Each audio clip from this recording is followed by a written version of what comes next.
10 अगस्त 2023 रात के करीब 2:45 बजे ब्रिटेन में सरे पुलिस कंट्रोल रूम में एक कॉल आया। फ़ोन करने वाला व्यक्ति काफ़ी घबराया हुआ था।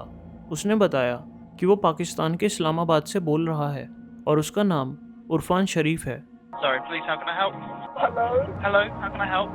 Hold on, I couldn't get it right on my breath, please. Take a deep breath and tell me what's happened. I cannot. I physically, but it's my Okay. daughter and she died. I had left home with a panic. God, she is allowed that out. I need you to take a breath because I cannot understand what you're saying, okay? Your daughter has I died. killed my daughter. I killed my daughter. What is your daughter's name?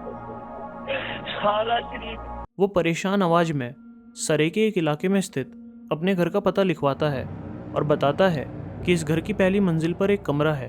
उस कमरे के बिस्तर पर एक लाश पड़ी है और वो लाश उसकी बेटी सारा शरीफ की है। उरफान फ़ोन पर लगातार रोते हुए आगे बोलता है, मैं उसे मारना नहीं चाहता था पर मैं अपने गुस्से पर काबू नहीं कर पाया। मैं अपनी बेटी का गुनहगार हूँ। इस कॉल के कट होते ही सरे पुलिस तुरंत हरकत में आई और बताए गए पते पर पहुंची, लेकिन वहां पहुंचकर जो उन्होंने देखा उस मंजर ने उन्हें हिलाकर रख दिया। ये सिर्फ एक अपराध का मामला नहीं था, बल्कि एक ऐसा सच था जो इंसानियत पर से भरोसा उठाने के लिए काफ़ी था। जब आप इस पूरी कहानी को जानेंगे तब आप रिश्तों पर नहीं बल्कि इंसानियत पर सवाल करने लगेंगे। So without wasting any more time, let's dive into the case.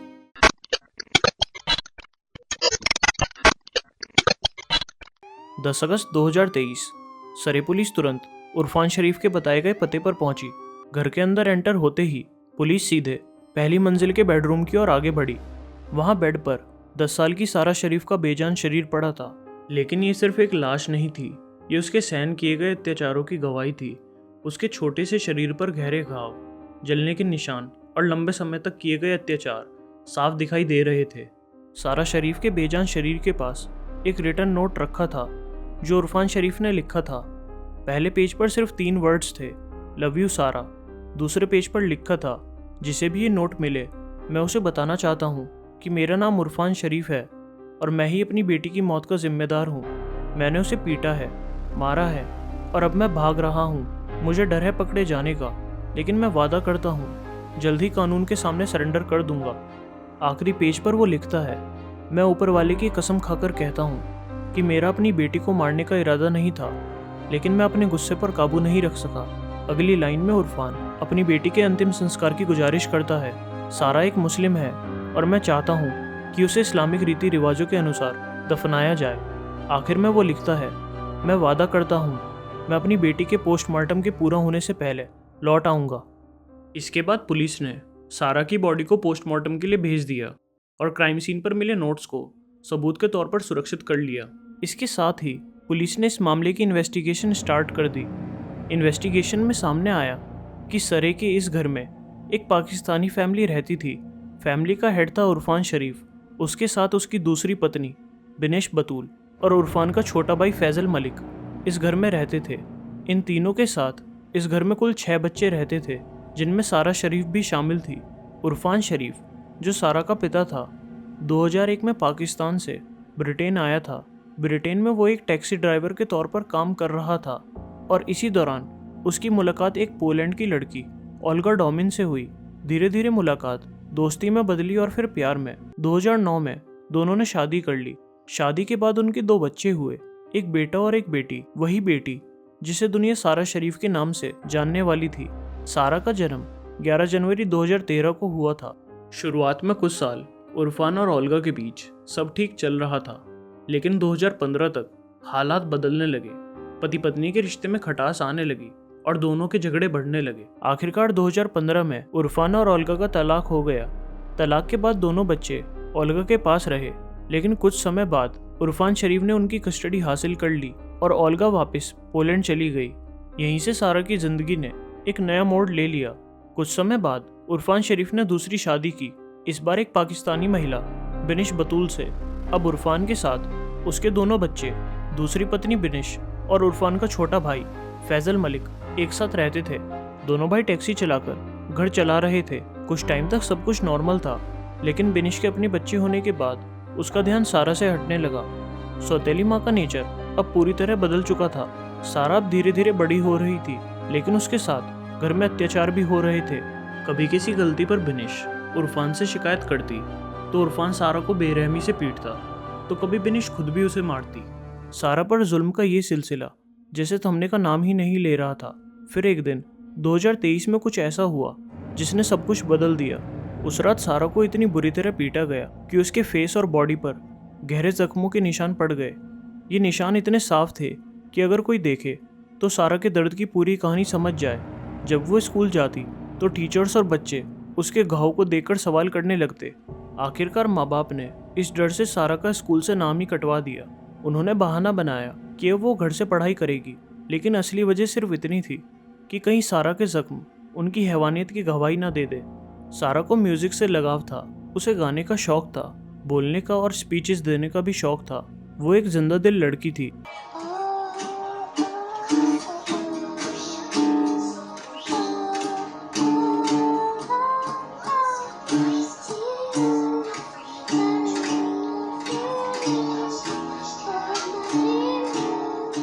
लेकिन उसकी यही मासूमियत, यही हुनर उसकी सौतेली माँ को पसंद नहीं था। धीरे धीरे उसकी ज़िंदगी में अंधेरा घिरने लगा। माँ की नफरत बढ़ती गई, बाप की बेरहमी तेज हो गई। सारा पर जुल्म का सिलसिला अब हर दिन का हिस्सा बन चुका था। वो चीखती और रोती, मगर उसकी आवाज़ उन दीवारों में कैद होकर रह जाती। फिर आया 9 अगस्त का वो दिन जिसने सब कुछ ख़त्म कर दिया। सारा शरीफ, जिसने अब तक अनगिनत जख्मों को सहा था, उस रात हमेशा के लिए इन तकलीफ़ों से आज़ाद हो गई। उसकी सांसें थम गई। जैसे ही सारा की मौत की पुष्टि हुई, पूरा परिवार, उरफान शरीफ, उसकी पत्नी बिनिश, उसका भाई फैज़ल और घर के बच्चे इस्लामाबाद भाग निकले। 9 अगस्त, जिस दिन सारा की बॉडी घर में पड़ी थी, उस दिन पूरा परिवार ब्रिटेन से निकल चुका था। 10 अगस्त की सुबह इस्लामाबाद पहुंचने के कुछ ही घंटों बाद उरफान शरीफ ने ब्रिटेन की सरे पुलिस को फ़ोन किया, जिसके बाद पुलिस उसके बताए गए एड्रेस पर पहुंची और वहां उन्हें सारा की बॉडी और एक रिटर्न नोट मिला। अब पुलिस के सामने सबसे बड़ी चुनौती थी उरफान शरीफ को किसी भी तरह पाकिस्तान से गिरफ्तार कर ब्रिटेन में लाने की, ताकि उसे अदालत के कटघरे में खड़ा किया जा सके। लेकिन एक कानूनी रुकावट थी। ब्रिटेन और पाकिस्तान के बीच कोई प्रत्यर्पण संधि नहीं थी, यानी कानूनी रूप से ब्रिटेन उरफान को सौंपने की मांग पाकिस्तान से नहीं कर सकता था। इसी बीच सारा की पोस्टमार्टम रिपोर्ट सामने आई और जो सच उसमें सामने आया वो दिल दहला देने वाला था। जब ये रिपोर्ट मीडिया में आई तो जिसने भी पढ़ी उसके मन में बस एक ही सवाल था, क्या वाकई किसी इंसान में इतनी हैवानियत हो सकती है? एक 10 साल की मासूम बच्ची जो गाने, हंसने और सपने देखने की उम्र में थी, उसके साथ जो हुआ वो किसी बुरे सपने से भी ज़्यादा भयानक था। पोस्टमार्टम रिपोर्ट्स के मुताबिक सारा के जिस्म पर कुल 71 जख्मों के निशान थे। सिर्फ यही नहीं, उसके शरीर की 25 हड्डियां टूटी हुई थी। लेकिन सबसे खौफनाक बात यह थी कि उसके जिस्म को घर में इस्तेमाल होने वाली प्रेस आयरन से जलाया गया था। रिपोर्ट्स के मुताबिक आयरन को पूरा गर्म करके उसकी स्किन पर दागा गया था। शरीर पर दांतों से काटे जाने के अनगिनत निशान थे।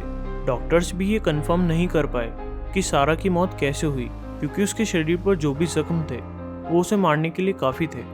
अब जरा सोचिए, एक 10 साल की बच्ची जिसकी 25 हड्डियां टूट चुकी थी, जिसकी पसलियां क्रैक हो चुकी थी, जिस पर लगातार जुल्म हो रहे थे, जिसे कोई इलाज नहीं मिला, कोई मरहम नहीं मिला, आखिर उसने कितना दर्द सहा होगा। सारा की पोस्टमार्टम रिपोर्ट्स ने हर किसी की आंखें नम कर दी। जुल्म की ऐसी हद जिसने इंसानियत को हिलाकर रख दिया। अब एक ही सवाल था, क्या गुनहगार पकड़े जाएंगे?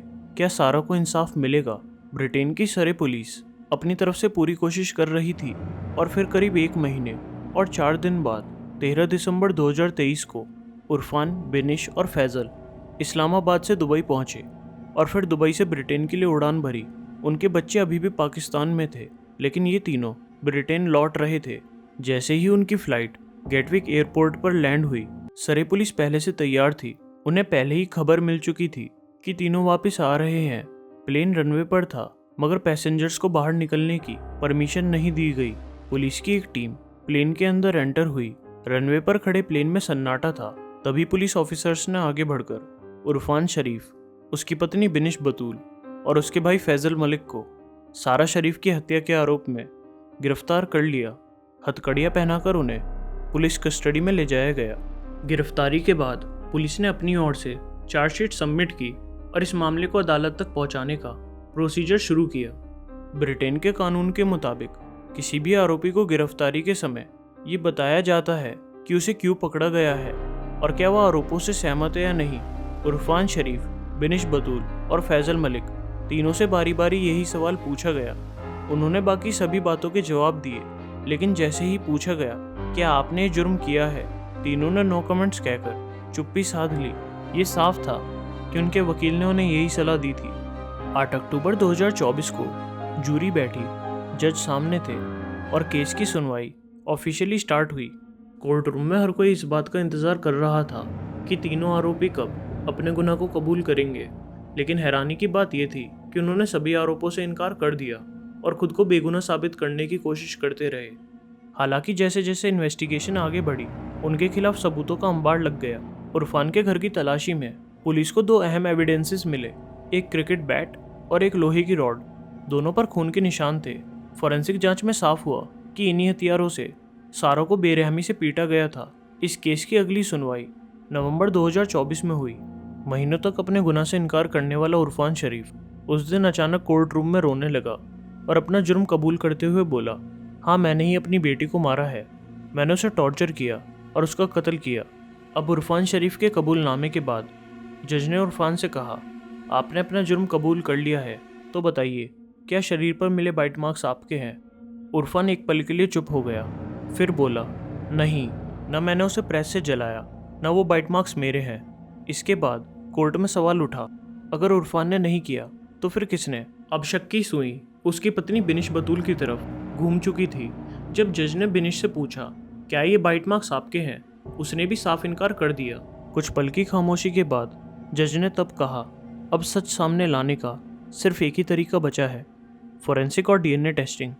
इसके लिए तीनों आरोपियों के दांतों के सैंपल्स लिए जाएंगे और सारा की बॉडी पर मिले बाइट मार्क्स से उनको मैच किया जाएगा। बिनिश ने अपने दांतों का सैंपल देने से साफ इनकार कर दिया।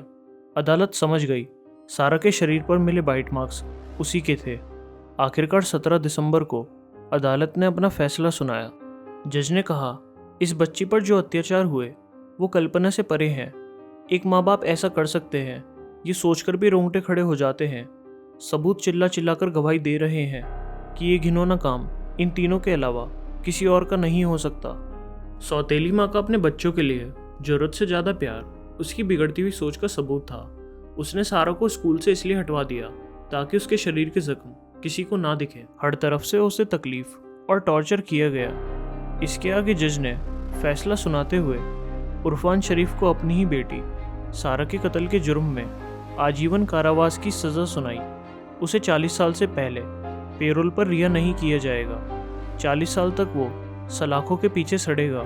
उसकी पत्नी बिनिश बतूल को भी 30 साल की सज़ा सुनाई गई बिना किसी पेरोल के। अब बचा फैजल मलिक, उरफान का छोटा भाई, जो पूरे समय उसी घर में था जहां सारा पर ये जुल्म होते रहे। अदालत ने कहा, सारा के कत्ल में उसके इन्वॉल्वमेंट के कोई ठोस सबूत नहीं मिले, लेकिन वो सब कुछ जानता था। उसने अपनी आंखों के सामने सारा को टॉर्चर होते देखा, मगर ना उसने अपने भाई और भाभी को रोका, ना ही कभी पुलिस को उसकी जानकारी दी। इसलिए अदालत उसे 16 साल की सज़ा सुनाती है। इसी दौरान जब पोलैंड में रह रही सारा की असली माँ ओल्गा डोमिन को इस हादसे के बारे में पता चला तो वो गहरे सदमे में चली गई। ओल्गा ने कोर्ट से एक अपील की। ओल्गा चाहती थी कि जिन जानवरों ने सारा को उनसे छीन लिया उन्हें कड़ी से कड़ी सज़ा मिले, लेकिन सारा की आत्मा को शांति तभी मिलेगी जब उसे कैथोलिक रिचुअल्स के अनुसार आखिरी विदाई दी जाएगी।